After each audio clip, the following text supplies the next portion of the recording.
Har du noen gang følt et behov for å gjøre noe godt for de rundt deg? Ofte det slik at noe som har lav verdi for deg, kan ha enorm verdi for andre. Det nettopp dette Alec i Favors ønsker å få frem gjennom sin deletjeneste.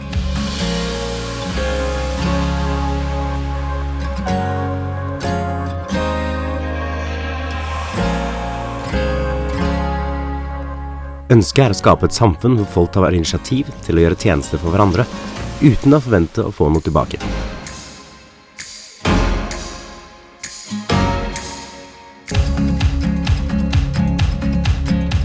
Kanskje har du kunnskap du kan dele, en tjeneste du kan bidra med, eller kanskje bare en gjenstand du ikke trenger.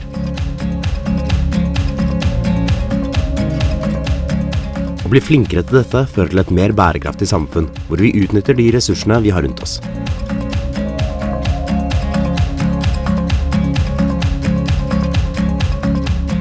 Sammen med Favors ønsker vi å skape et fellesskap hvor man enkelt kan dele disse ressursene mellom seg. I disse episodene vil vi ta for oss noen enkle sosiale temaer, slik at dere kan lære litt om hvordan man skal gå frem når man skal snakke med fremmede.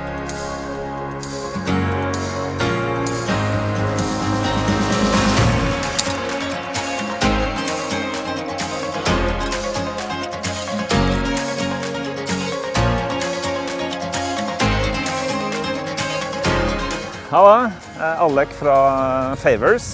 Nå så dere akkurat et lite eksempel på hvordan en liten tjeneste kan spre litt glede i hverdagen. Og sammen med Back to Social så skal vi vise dere hvordan dette kan fungere.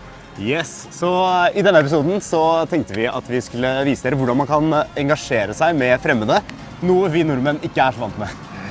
Gjør det lettere å komme i prat med fremmede. Ja.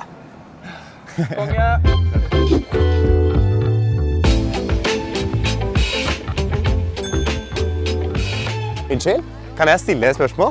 Når man skal prate med fremmede mennesker i Norge, hva tror du er viktig at man tenker på da? Det er å være litt blid, Ja. litt vennlig. Ikke sant? Imøtekommende. Ja. Nei, bare være generelt høflig, det vel. Ja. Et smil er jo veldig bra. Ikke ha noen fordommer, være åpen for alt. Ja. Veldig bra. Bare alltid være i godt humør. Smile. Ja, smile. Det er tydeligvis viktig å smile, så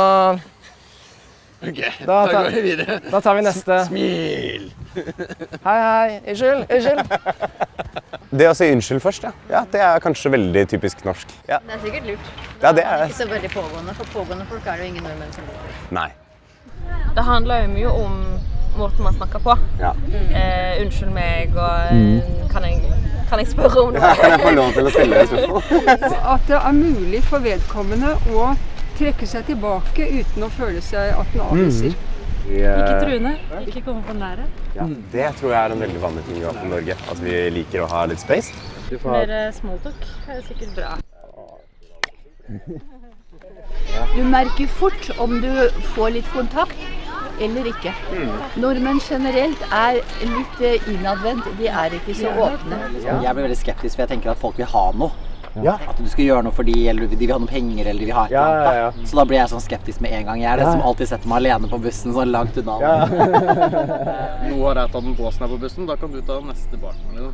Men jeg føler at liksom, man er rundt mennesker så mye da, så når man er på bussen eller så vil man bare ha litt sånn space. Ja. Det var det en venninne som fortalte at det var en mann som hadde satt seg ved siden av på bussen. Ja. Det var ingen andre på bussen bortsett fra henne, og da hadde hun vært litt sånn, hva skjer? Ja. Men det var for at han var fra en annen kultur.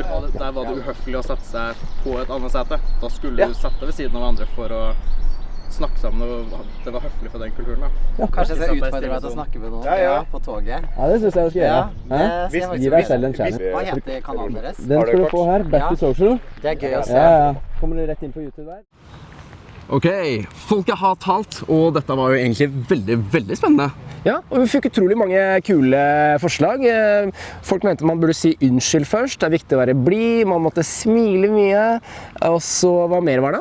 Nei, ikke være for påtrengende, ikke være for pushy. Riktig. Holde litt avstand.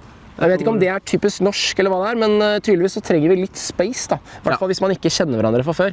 Ja, så det blir spennende å se hvordan dette her fungerer i praksis. Ja. Nei, men skal vi si det sånn? At vi ser på dette som mer eller mindre en fasit, og så tar vi med oss det til neste episode av Favors. Det gjør vi.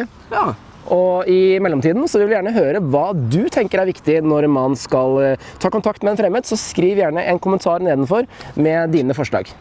Ja, men det perfekt. Peace out.